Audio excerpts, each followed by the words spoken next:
কেমনে বললে বুঝবেন ভাই? কিভাবে বললে বুঝবেন? কেমনে আল্লাহকে চিনবেন? কিভাবে চিনবেন আল্লাহ? এতভাবে স্পষ্ট দলিল থাকার পরেও আল্লাহকে চিনেন না কেন, বুঝেন না কেন ভাইয়া? আপনি কেমনে নারী, একজন ভালো মেয়ে, জীবন সঙ্গিনী কেমনে মিলাবেন ভাইয়া?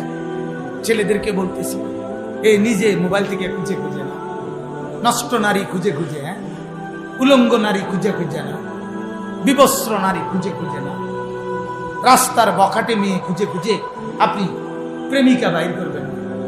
প্রেম যার মধ্যে আছে তাকেই তো বলা হবে প্রেমিকা। ভালোবাসা যার মধ্যে আছে তাকেই তো বলা হবে স্ত্রী। তো যে ভালোবাসা বিক্রি করে, ভালোবাসা বিলাইতে থাকে, প্রেম যে হাঁটে হাঁটে বাজারে বাজারে মার্কেটে মার্কেটে সবাই রে দেখাইতে থাকে, তার আছেটা কি? ওইটা জোকা ছাড়া কি? প্লাস্টিক ছাড়া কি? এটা তো কিচ্ছু নাই। এ তো দিয়ে এলাইছে ফতে ঘাটে, রোডে ঘাটে, সব তো বিলাইয়েই ফেলছে।